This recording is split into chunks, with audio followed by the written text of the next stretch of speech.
Got quiet, so it must be time, huh? Well, good morning, and thank you for coming out. You're probably a little bit surprised, but Jim called me last week to stand in for Ken if necessary because he was going to the hospital on Thursday because of some blockage issues. And didn't know if he would be able to teach the class on Sunday. Turned out he had a fever. They tested him. He has COVID. So it's as much as it is a pleasure to be able to teach this class. I'm sorry about the circumstances, of course, but thankful for the opportunity. So with that in mind, I'd like to ask Joe, if he'd lead us in prayer, please. Let's pray.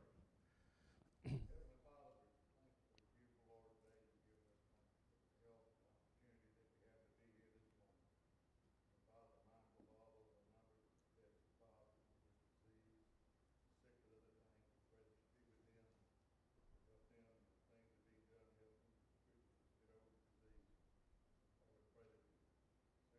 And Father, mindful of all those numbers that Father with disease, sick with other things, we pray that you be with them, help them, the things that be done, help them to get over the disease. I would pray that we soon put this behind us and go about our normal walk of life. Heavenly Father, we pray to be with the teachers this morning, be with them and help them to have a good recollection of things they prepared to say, and help them say them in such a way that we as listeners can understand and apply them to our lives. Heavenly Father, we pray that we go through this Bible study and worship service later on, the things we say and do here acceptable in thy sight, and we come together for no other purpose but to worship you. Heavenly Father, be with this country, be with this congregation, people that meet you. We pray we can be a shining light in this community. Folks can come here and hear the truth taught. And Father, we pray as we leave this place, go to our walk of life this afternoon, and we'll try to set a positive Christian example for all those that are coming like that. Most of all, Heavenly Father, thank you for your Son, Jesus Christ, who came to this earth, suffered, and died, and we have the hope of eternal life that we have. Pray all this in Christ's holy name. Amen. I'm assuming we go to 15 after, right? Okay. Don't worry about the time, or you'll regret that. So, we didn't quite finish up with the book questions. I think we're down to the thought questions, and again, I'm used to a much narrower field of view. So, if there's a hand that goes up that I don't see, just let me know about it. Okay. So the thought questions, I actually forgot the book, but I have them down here. What verses did you find that have to do with the second coming of Christ? And, other than 1 Thessalonians 4 and 1 Thessalonians 5. So somebody going to start us out or going to make this a really long class? I've got Romans 13:13. Romans 13:13, okay. Anybody else? Going to be a long morning. Okay, I've got 1 Thessalonians 1:10 and James 5:7, Acts 1:9 through 11, Revelation 22:12, 1:17, Matthew 24, 2 Peter 3, Philippians 3, John 14, Matthew 26, Matthew 16, Matthew 25, and Mark 8. Now, a lot of those in the books of the Gospels, of course, are pretty much saying the same thing. But others, they tend to add more information than what we have before us here. And we're going to be looking at some of those verses today because they're pertinent to this morning's discussion. They add a little bit of information. They also enhance the information that we have here. The second part of this is outline, I believe it's something like outline the events of Christ's second coming. Is that kind of what the book says? Anybody care to do that?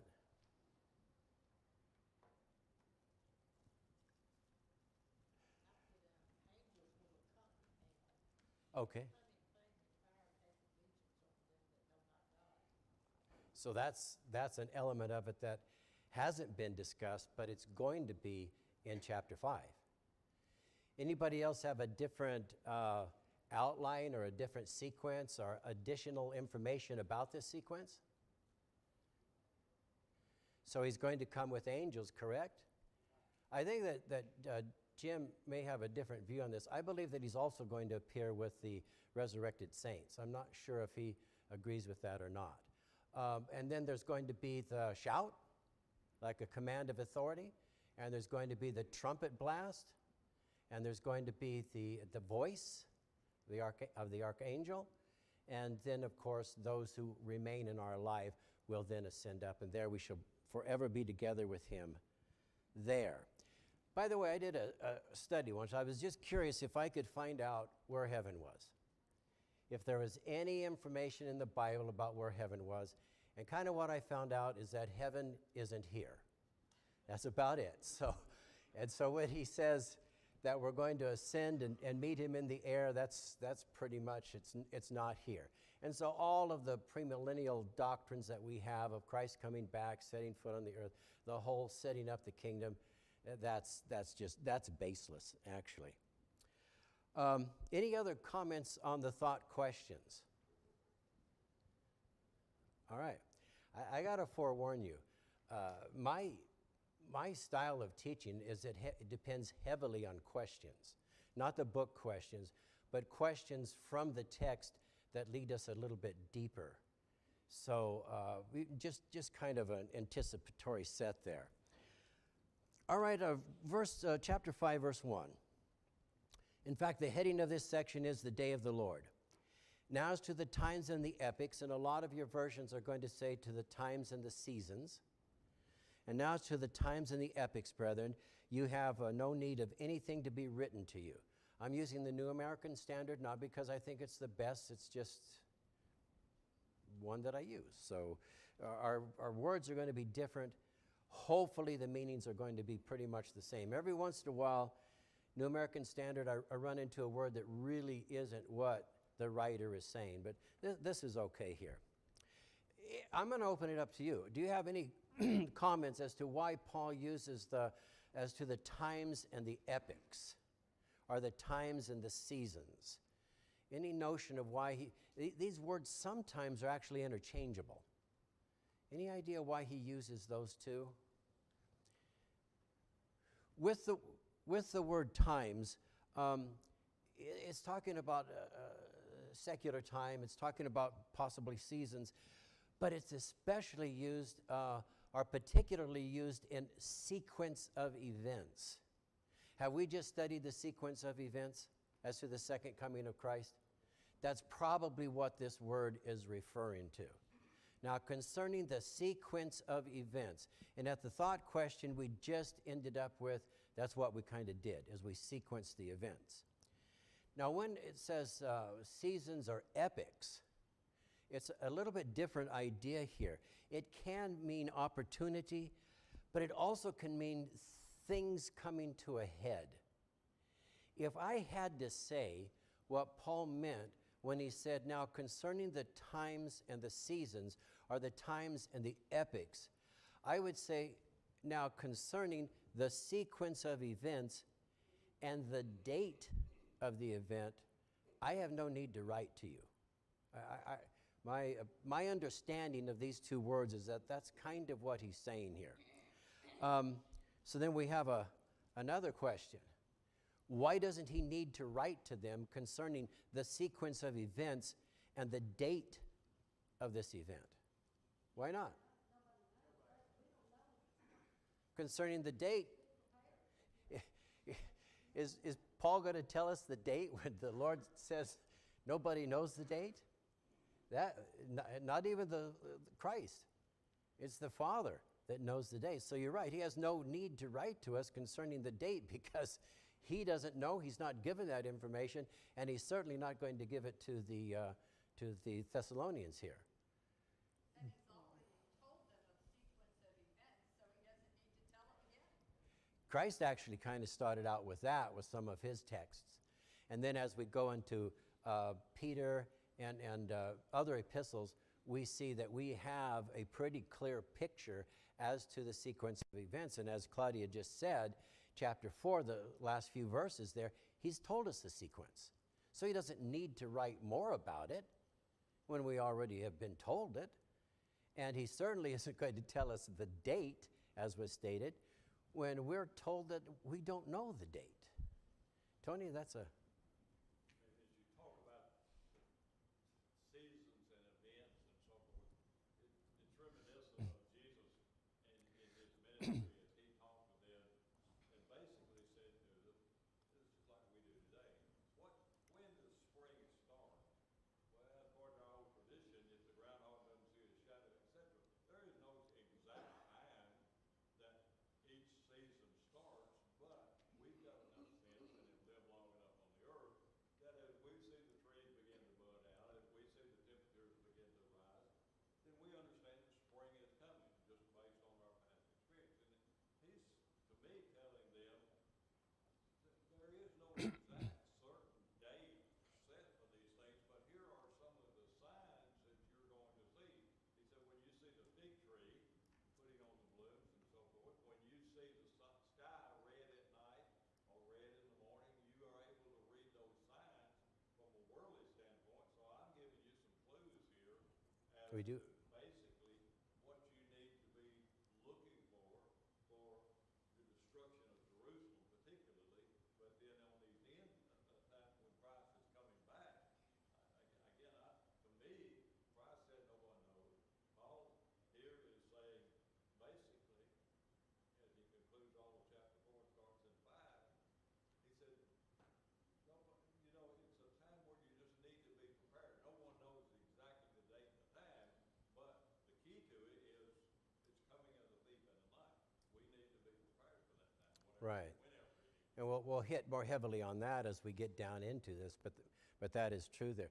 I have to tell you this, I was kind of amazed. I mean, we switched from August to September here, and it went from the mid-90s to the mid and low 80s, just because it became, is that typical? I looked up at Yucaipa where we came from, and it's 102 today. Southern California has no respect of seasons whatsoever, so hopefully Tennessee does. Yeah, exactly so. And there is a Bible answer to this, believe it or not. Why is he not telling us the date? And Tony partially answered it, but there's other. Giving people the opportunity to get their lives right. Praise God. Okay, that would be why he's telling us that it's going to happen, correct? Need to get our lives. Why doesn't he let us know 2022, August 15th, Christ is coming again? Look at verse 1. Verse 1 might answer that question for you. If he said it's going to be next week, then there will be bunches of people who live like the devil till the day before that, and then all of a sudden they Yeah. get everything trying to get straightened up. I've often wondered how Hezekiah felt when the Lord says you got 15 years. Yeah. That looked pretty good to him that day, but 14 and a half years, that had to start breaking on Yeah. his mind. Yeah. My time was about up. Well, I'm thankful that the Lord doesn't tell us when we're going to leave this earth. He just says we're going to leave it, and we know we're going to leave it at some point. That wouldn't work any good, would it, to tell us in advance? And also, if you look at verse 1, do we need to know the date? We don't need to know that. Do we need to know the sequence of Fern? Excuse me. Fern? Oh, I just decided I wouldn't answer because you wasn't calling on me. Anyway, mine was with the first one, why he doesn't tell us. He tells us to be ready, and if we're ready, we don't have to know the time. And for this last one, if he said he was coming in I'm coming in this year, a lot of people would say, okay, I'll live it up. Sure. And in this year, I'll be baptized and I'll be a Christian. Just human nature. Just human nature. And then we look at this other question, though. He's pretty thorough on telling us the sequence of events here. Why is he telling us the sequence of events? I mean, evidently that's necessary. Why? Somebody started over here.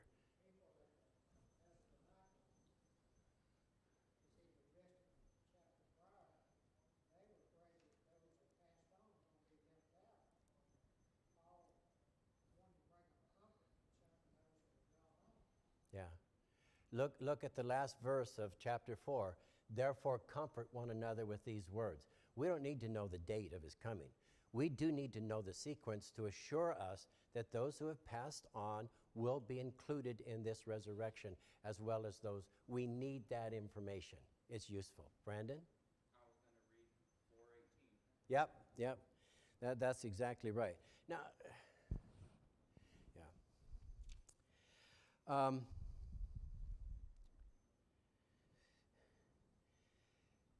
Does Matthew, where Jesus says, no man knows, not even the Son, only the Father, does that prevent people from speculating as to the time of his second coming?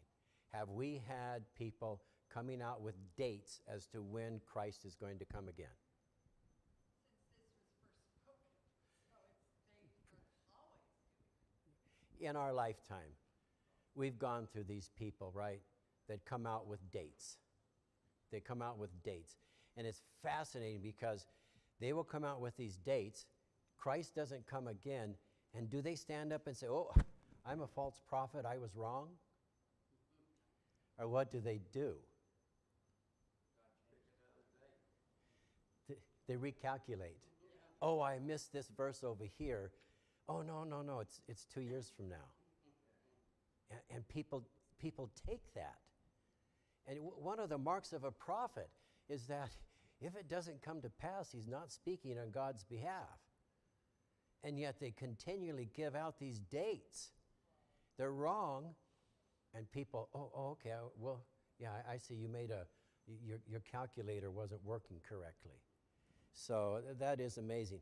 And again, they won't spend 5 minutes seeking out the plan of salvation, but they'll spend years in Daniel and Revelation trying to figure out a date that we are told we don't know.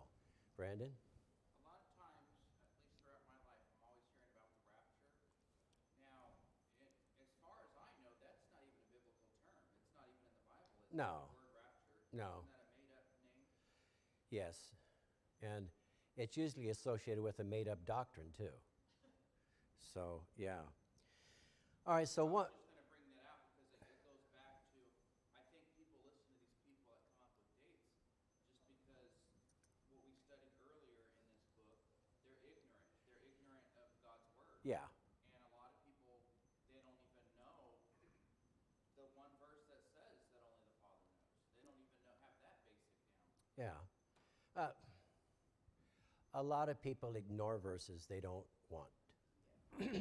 They just ignore them.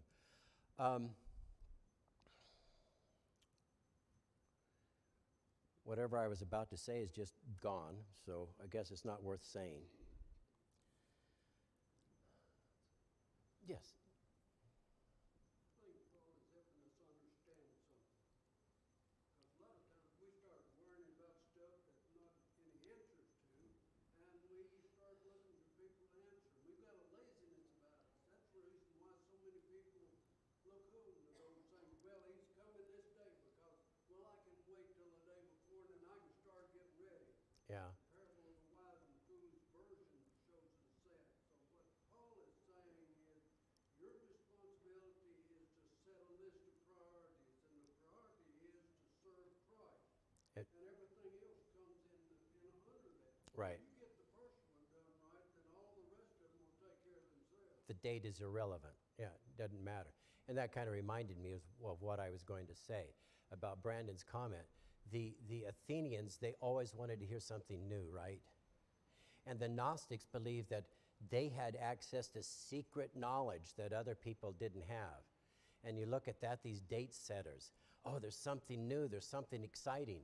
Or, oh, I know something, the coming of Christ and the date of the coming of Christ that nobody else knows, but I know it. And so there's a lot of psychology going on with a lot of these things here. Any other comments on verse 1? Yes? In our lifetime, the year 2000 was the year a lot of people. Yeah. Yeah. Yeah. It had a lot of people upset. We know some people who kind of sold everything and moved out into off the grid because of what was going to happen in 2000. And the Maya calendar, is that one of the, yeah, a lot of stuff playing there.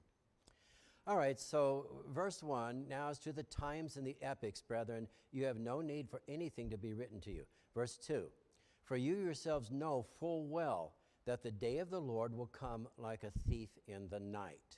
All right, this was alluded to earlier. You know full well. What do you know full well? That he's going to come, and we don't know when he's coming. We know full well that he's going to come, and we don't know when he's coming. And that does not prevent people from trying to figure it out, but we should understand that. The day of the Lord, I want to reference Isaiah 13, verse 9. Any comments about this phrase, the day of the Lord? It's a pretty common biblical phrase. Usually, I couldn't begin to give you a percentage, but usually it's used in this way. Isaiah 13 and verse 9, where he says there, behold, the day of the Lord is coming, cruel with fury and burning anger, to make the land a desolation, and he will exterminate its sinners from it. So, the day of the Lord is frequently used in judgment and condemnation, but it is also used as a blessing. And we see here in chapter 4, we see the day of the Lord is perceived as a blessing because believers will be received up and be with Christ, correct? Chapter 5, it's being presented in the other way, a curse to the unbelievers. So before I get into my spiel, any comments that you have on verse 2? I'm not through with it. I'm just opening it up to comments. Hey, how about this one? Raise your hand if you speak Greek. Most of you should raise your hand because a whole lot of English is derived from Greek. And when you look at the word thief there, in Greek it's the word klepto. What word do we have? Kleptomaniac. I think there's something like 150 English words that have Greek as its basis. So we speak a lot of Greek and we don't even realize it. In fact, we're going to come into, if time allows, into another word here. So what is his point? Whoa, wait a second.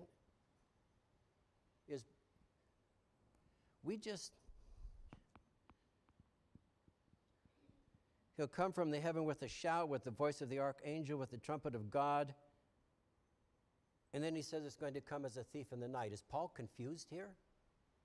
First he says it's going to be this grand display of noise and sight. And then he says it's going to come as a thief in the night. Is he confused? Is he mistaken? What's going on? I would look at it as a thief in the night. You don't know what day, but the sequence of events, you will know then. When it starts, you're going to know it. Yeah. An evil battle. There'll be no question then that that's what's happening. We could look at two words, overt and covert. The day is covert. It's not known. It's not revealed. It's not evident to us. But then when you look at the event and the sequences, it's going to be overt.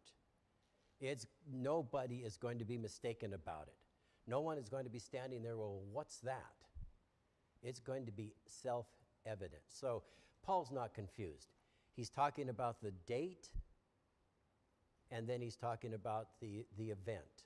In chapter 4, he's talking about the event. So what does he mean by, and we've discussed this, but what does he mean by as a thief in the night, as a kleptomaniac in the night? Yeah, that's a pretty evident answer, but let's open it up. Tony?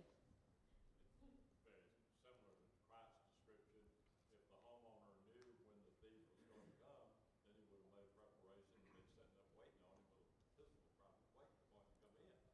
But he said, if you don't make preparation for this, you're going to be like this homeowner who is unexpectedly robbed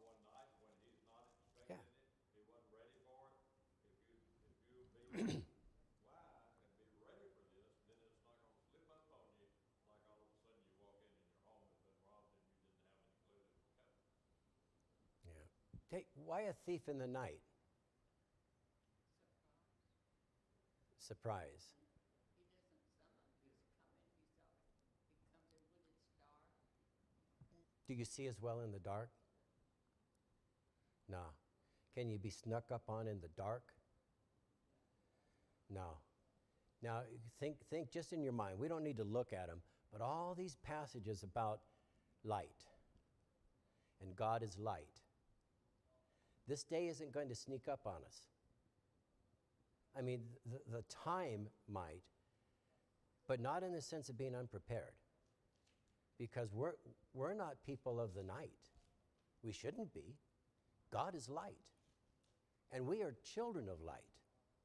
And so this event, we don't know when it's going to happen, but it's not going to catch us unprepared. A thief in the night. Hey, look at, let's spend a little bit of time at 1 Corinthians chapter 15, verse 52. And he says, I tell you a mystery, we will not all sleep, but we will all be changed. He says, and here it is, in a moment, in the twinkling of an eye, at the last trumpet, for the trumpet will sound and the dead will be raised imperishable and we will be changed. And look at that. And he says, it come as a thief in the night. The date is not announced. And then he says, to enhance this, he says, in the moment, in the twinkling of an eye. So what is he saying in 1 Corinthians 15, verse 52? What is he saying there? Not just that it's going to come unannounced, but what else? It'll come quickly. Paul's writing by inspiration, but I'm not sure that he understood the full impact of the word that he used here. In the word moment, I think other versions are going to say instant. And it's a word, once again, that we get our word atom from. It's atomos. And it's the word that we get our atom from. It's the word that we get our word atom from. And it means the smallest, indivisible unit. And so, quickly. What's our smallest unit of time? If we have analog or digital clocks, what's our smallest unit of time? A second. Do we divide the second into smaller units?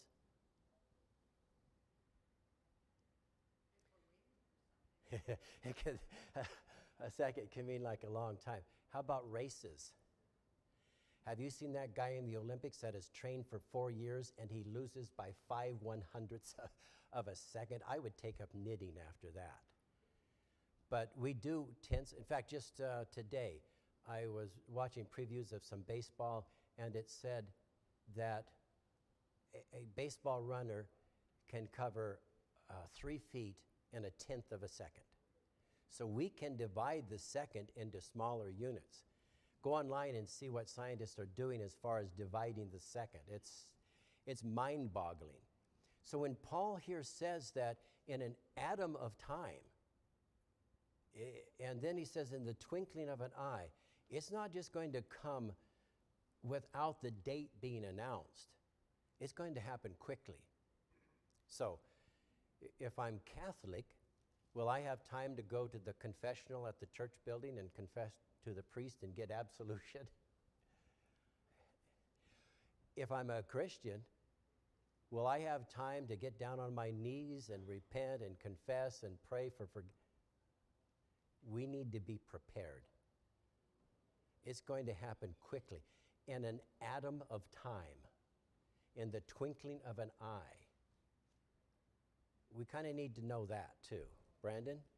Kind of as a parallel, when it comes to a thief, we do know how to prepare. Even though we can't prevent it. We lock our doors. We have alarms on our cars. Right. So it's almost as if we need to prepare our bodies as a temple. We need to prepare our souls, and we need to be ready because we do that every day. We do that with all of our stuff. Yeah. How many cars out in the parking lot are locked? It's not because of the possibility of rain. It's because people like to target church building parking lots and steal. So yeah, you're right about that. And in that same way,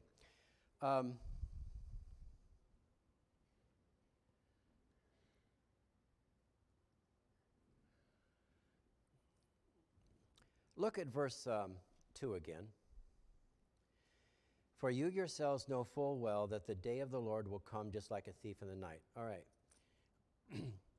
I want you to go back and think in your mind of the parable of the 10 virgins. Remember the wedding feast and all this? Now, think about this just for half a second. Did they all believe that the bridegroom was coming that night? They did. Initially, were they all prepared for the bridegroom coming? Every one of them had oil for their lamps. What happened? He was delayed. He didn't come when they expected him to come. Right? And so they ran out of oil. And if you think of it, we may get a little bit into this deeper, but here we get into presumptuousness. They presumed that he would come during a certain amount of time, and he didn't. And when he didn't, they weren't ready.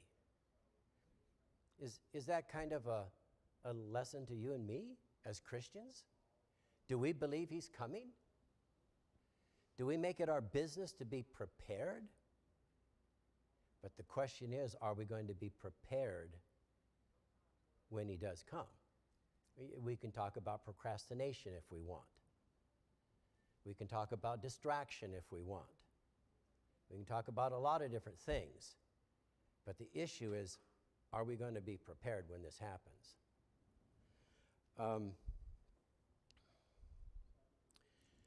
Look at 2 Peter chapter 3, 10 through 14. And you know what? Would someone read that for us? 2 Peter 3, 10 through 14.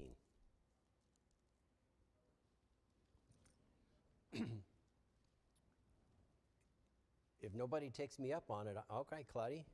But the day of the Lord will come as a thief in the night. The heavens will pass away with a great noise, and the elements will melt with fervent heat.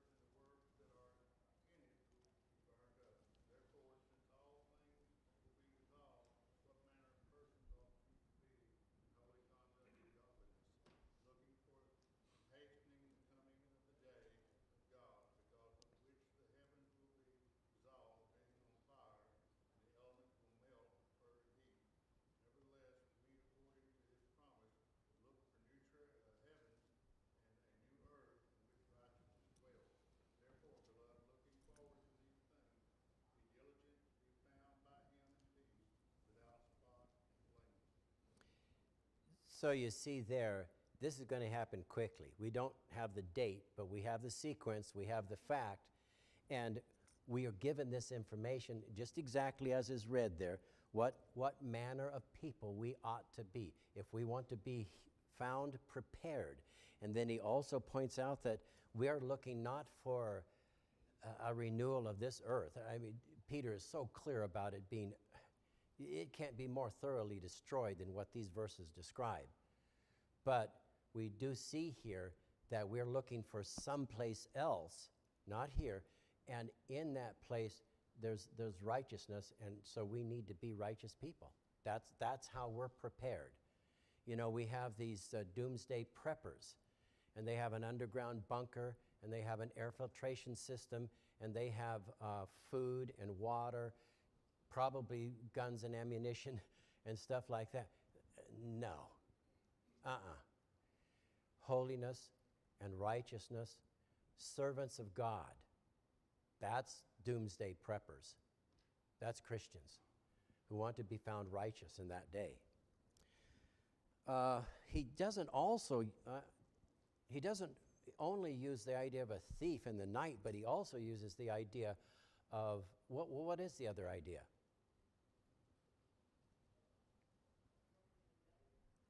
Pardon? A woman in labor. And how does that relate then? I'll stay out of that discussion. One of you ladies might want to tell us about it. How does that relate to this topic? You don't know when the baby's coming. Do you know the baby's coming? You have a pretty good idea that the baby's coming, but you don't know exactly when. Have people been caught in awkward situations when the baby decides that it's going to be born? Yeah. We don't want to be caught in an awkward situation when the Lord comes, because awkward is not a word that will describe the situation. In flaming fire, taking vengeance on them that know not God and that obey not the gospel of our Lord Jesus Christ.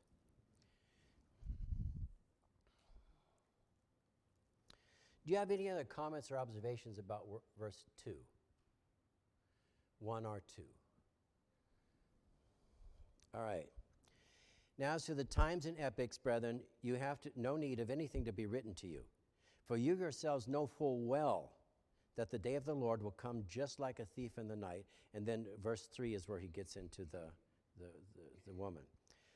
While they are saying peace and safety, then destruction will come upon them suddenly, like labor pains upon the woman with a child, and they will not escape. So, any preliminary or opening comments about verse 3?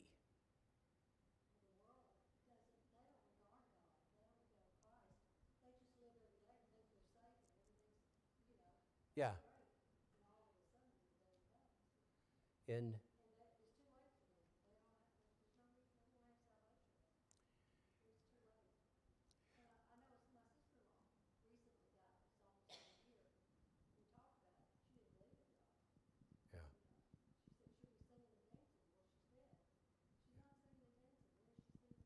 yeah.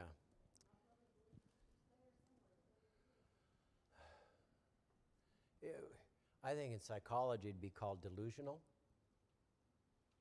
People are delusional. When you speak with people about the afterlife, and I don't know if you know this, but even atheists have some hope of an afterlife, believe it or not. Now, some of them hope for this, what we would call eternal nothingness, but some of them believe in reincarnation. God is not involved in that, just reincarnation. Some even have a concept of an eternal resting place. God's not in the picture. And where they get these ideas from, where's the evidence, the proof? And we have this here. All right, and so in verse 3 then, here the coming of the Lord in judgment is the issue. And it addresses that idiotic statement, what you don't know won't hurt you. Are people going to be hurt by what they don't know? All the time. Not even talking about verse 3. I was just going to say, too, I think it shows you're not going to get the truth from the Word. COVID just caused that. Yeah. They were trying to take peace and safety, and look, 2 years later, Oh. they didn't know what they were talking about. Of course, I understand they thought he was the people in Canada.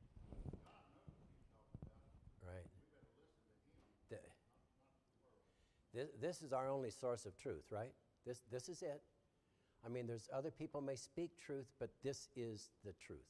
Brandon? I know at work a lot of times when people want to be involved in gossip, I just tell them, well, ignorance is bliss. I don't want to hear it. But ignorance is not bliss when it comes to the Word of God. Correct. Correct.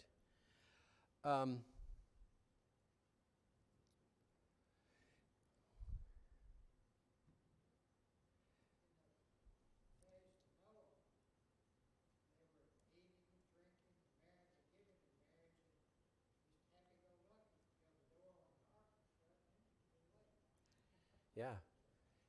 Ignorance is not.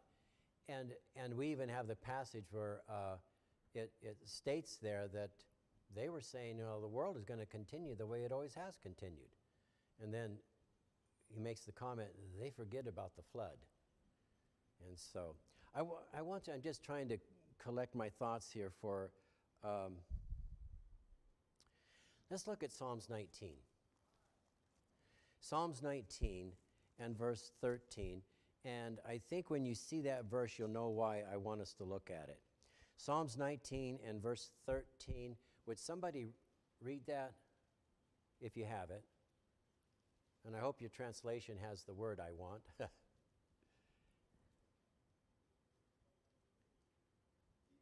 servant also from presumptuous sins. Let them not have anything willfully, and I shall be blameless, and I shall be innocent of great transgression. What does he want to be kept from, the psalmist? Presumptuous sins. Now, presumption is kind of like ignorance is bliss. Sometimes it's not a bad thing. You ever walked up to the grocery clerk with a gallon of milk and you went to reach, if you're a man, reach for your back pocket and your wallet isn't there? That whole time, getting in the car, driving there, shopping, getting the milk, walking up there, setting it on, you presumed you had your wallet with you. And then you found out that you didn't. But that's not a sin. That's just forgetfulness. What is a presumptuous sin? And to presume is to basically think something is true without there being adequate evidence for it. Tony? I think presumptuous sin is King Saul when God told him to go down and utterly destroy the Amalekites. He presumed that it would be pleasing to God if he saved Agag, if he saved some of the best of the cattle and so forth. And so basically presumption is when we just assume this is going to be all right because I feel like it's all right and I'm going to do what I want to do. In that situation, was God clear on his word about what he wanted done? Now let's apply this to verse 3. What's the sin of presumption?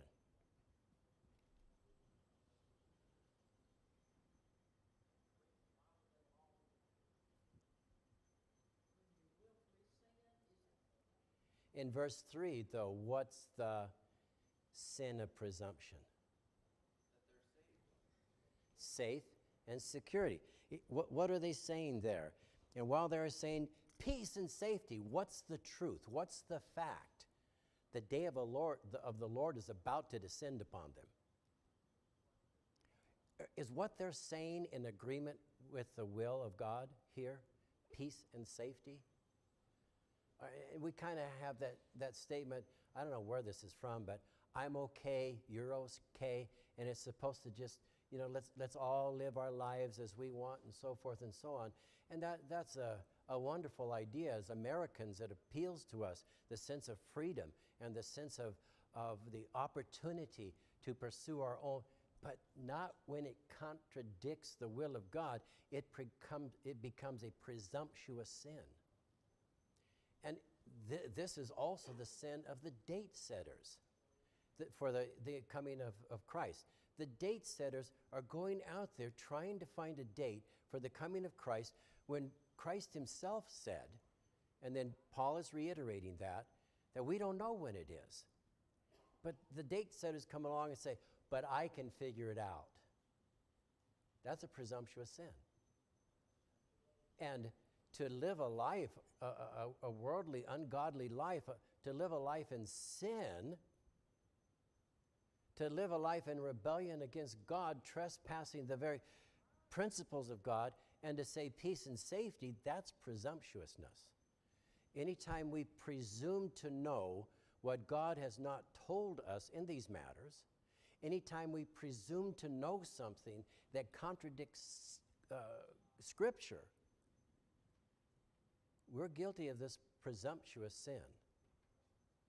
A lot of presumption is innocent, and we may have to drive back home and get our wallet, and that's the consequence.